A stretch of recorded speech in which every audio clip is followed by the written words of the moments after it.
Hi hello എല്ലാവർക്കും നമസ്കാരം. സ്നേഹക്കൂട് സീരിയലിൻ്റെ നാളത്തെ പ്രമോ വിശേഷത്തിലേക്ക് എല്ലാ കൂട്ടുകാർക്കും സ്വാഗതം കേട്ടോ.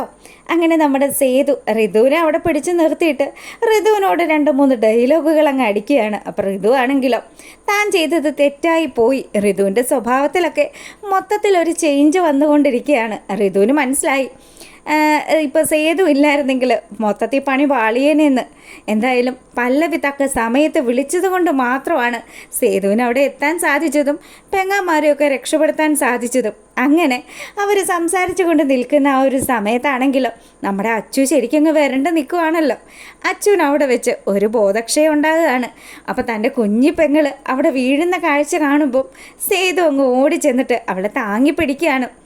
എന്ത് പറ്റിയെന്നറിയാതെ അവരെല്ലാവരും ടെൻഷൻ അടിച്ച് നിൽക്കുമ്പോഴത്തേക്കിനും പല്ലവിയാണെങ്കിലോ കുറച്ച് വെള്ളമൊക്കെ എടുത്ത് നമ്മുടെ അച്ചുവിൻ്റെ മുഖത്ത് ഒഴിക്കുകയാണ്. അപ്പോഴത്തേക്കിനും ആ ഒരു വെള്ളം തളിക്കലൊക്കെ കഴിയുമ്പം നമ്മുടെ അച്ചു പതുക്കെ എഴുന്നേറ്റു. പെട്ടെന്ന് ടെൻഷൻ കൂടിയിട്ട് അവളിങ്ങനെ ആയി പോയതായിരിക്കും എന്നുള്ള രീതിയിൽ പൂർണിമയും ടീമും ഒക്കെ പറഞ്ഞു. അങ്ങനെ അവർ വളരെയധികം ആശ്വാസത്തിൽ അവിടെ ഇങ്ങനെ ഇരിക്കുകയാണ്. അപ്പം ശരിക്കും പറഞ്ഞാൽ നമ്മുടെ സേതുവിനെ സംബന്ധിച്ചിടത്തോളം ഇപ്പം ഈ തറവാട്ടിലുള്ള എല്ലാവരെയും മേയ്ക്കുന്നതും നോക്കുന്നതും ഒക്കെ വലിയൊരു ടാസ്ക്കായിട്ട് മാറിക്കൊണ്ടിരിക്കുകയാണ്. പ്രത്യേകിച്ച് ഈ ഋതു ആണെങ്കിൽ തനിക്ക് പറ്റിയ തെറ്റുകളൊക്കെ ഏകദേശം മനസ്സിലാക്കിയും വരുവാണ്.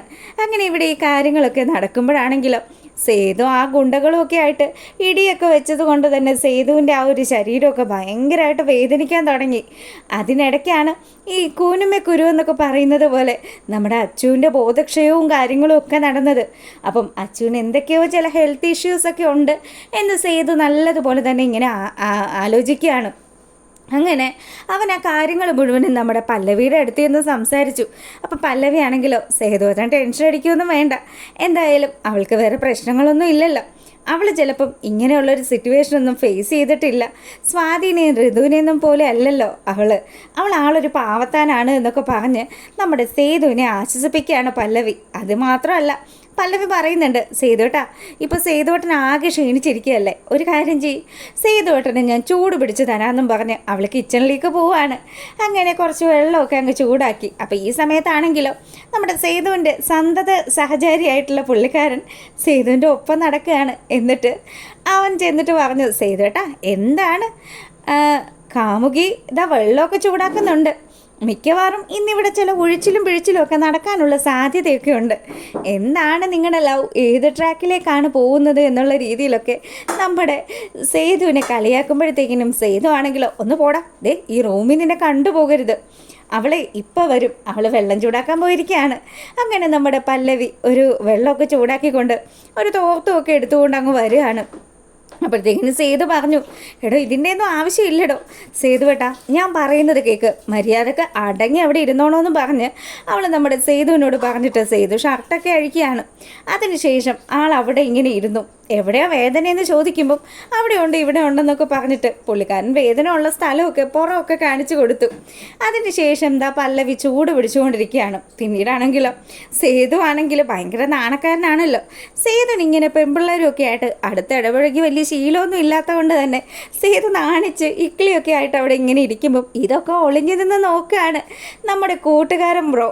അങ്ങനെ അവൻ അവിടെ നിന്ന് നോക്കുന്ന കാണുമ്പോൾ ഓരോ കമൻറ്റും ഒക്കെ വരുന്നുണ്ട്. പെട്ടെന്ന് തന്നെ നമ്മുടെ സേതു പറഞ്ഞു, നീ അവിടെ നിന്ന് ഇങ്ങനെ ഒളിഞ്ഞു നോക്കുകയാണെങ്കിൽ ഈ ചൂടുവെള്ളത്തിന് നിന്നെ ഞാൻ കുളിപ്പിച്ചു വിടുമെന്ന് പറയുമ്പം അവൻ അവിടെ നിന്ന് ഓടുകയാണ്. പിന്നീടാണെങ്കിലോ നമ്മുടെ പല്ലവി പിറ്റേ ദിവസം അവൾ ജോലിക്ക് വേണ്ടി പോവാണ്. അപ്പം കോളേജ് ലെക്ചറാണല്ലോ, അതുകൊണ്ട് തന്നെ ആ ചാട്ടി പോകുന്ന വഴിക്ക് തന്നെ നമ്മുടെ പല്ലവി അവളുടെ അനുജത്തിയെ കണ്ട് അവളുമായിട്ട് സംസാരിക്കുകയാണ്.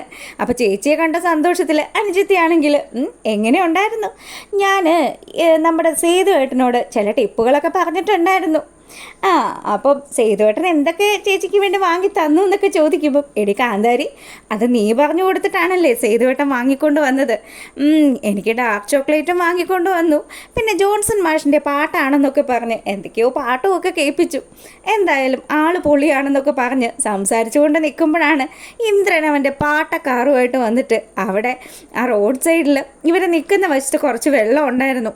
ആ വെള്ളത്തിൽ ഭയങ്കര സ്പീഡിൽ ഇങ്ങനെ വണ്ടി വരുന്ന സമയത്ത് ഈ ചെളിവെള്ളം മുഴുവനും നമ്മുടെ പല്ലവിയുടെയും അനുജത്തിയുടെയും ദേഹത്തേക്ക് വീഴുകയാണ്. അപ്പോൾ അനുജത്തിയുടെ മേത്ത് ശരിക്ക് വീണു.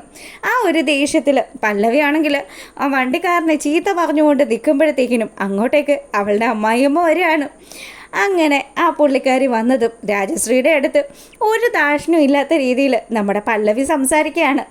പല്ലവിയാണെങ്കിൽ നല്ല കട്ട കലിപ്പിലാണെന്ന് പുള്ളിക്കാരിക്ക് മനസ്സിലായത് കൊണ്ട് തന്നെ, അതെ, നീ അത്ര വലിയ ദേഷ്യമൊന്നും കാണിക്കേണ്ട ആവശ്യമൊന്നുമില്ല, എത്രയൊക്കെ വന്നാലും നീ എൻ്റെ മരുമോളല്ലേ എന്നുള്ള കാര്യം പുള്ളിക്കാരി അവിടെ വെച്ച് പറയുകയാണ്. ഞാൻ നിങ്ങളുടെ മരുമകളാണെങ്കിൽ എനിക്ക് ആ ഒരു ബന്ധത്തോടും ആ ഒരു ജീവിതത്തോടും ഒന്നും തീരെ താല്പര്യമില്ല. നിങ്ങൾ നിങ്ങളുടെ പാട് നോക്കെന്നും പറഞ്ഞ് പല്ലവി ദേഷ്യപ്പെട്ട് അവിടെ ഇങ്ങനെ നിൽക്കുമ്പോഴത്തേക്കിനും നിൻ്റെ അനുജത്തിയുടെ മേല് മുഴുവൻ നാറിയിരിക്കുകയാണല്ലോ. ഇതിന് കാരണക്കാരനായവനെ എനിക്ക് പിടികിട്ടിയില്ല. പക്ഷേ അവൻ്റെ അമ്മയെ ഇപ്പോൾ എൻ്റെ കസ്റ്റഡിയിൽ കിട്ടിയിട്ടുണ്ട്. ഒരു കാര്യം ചെയ്യാം, നിങ്ങൾ ഇങ്ങോട്ടൊന്ന് മാറി നിന്നേ, പകരത്തിന് പകരം കൊടുത്ത് ഇപ്പോൾ ഒരു ശീലമായി പോയെന്നും പറഞ്ഞ് പല്ലവിയാണെങ്കിലോ അവിടെ കിടന്ന ഒരു ഇഷ്ടിക കഷ്ണം എടുത്ത് ആ വെള്ളത്തിലേക്ക്, ചെളിവെള്ളത്തിലേക്ക് കൊണ്ടുവന്നങ്ങ് ഇടുകയാണ്. അതിൻ്റെ പ്രഷറിൽ വെള്ളം തെറിച്ച് നമ്മുടെ മഹാറാണി അമ്മയുടെ തലയിലും വേത്തും ഒക്കെ വീഴുകയാണ്. അങ്ങനെ പുള്ളിക്കാരി അവിടെ കുളിച്ച് നിൽക്കുന്നത് കാണിച്ചുകൊണ്ടാണ് നമ്മുടെ പ്രമോ വിശേഷം അവസാനിക്കുന്നത്. അപ്പോൾ ഇഷ്ടമായിട്ടുണ്ടെങ്കിൽ ഒന്ന് ലൈക്ക് ചെയ്തേക്കണേ. അപ്പോൾ ഓക്കെ, ബൈ ബൈ.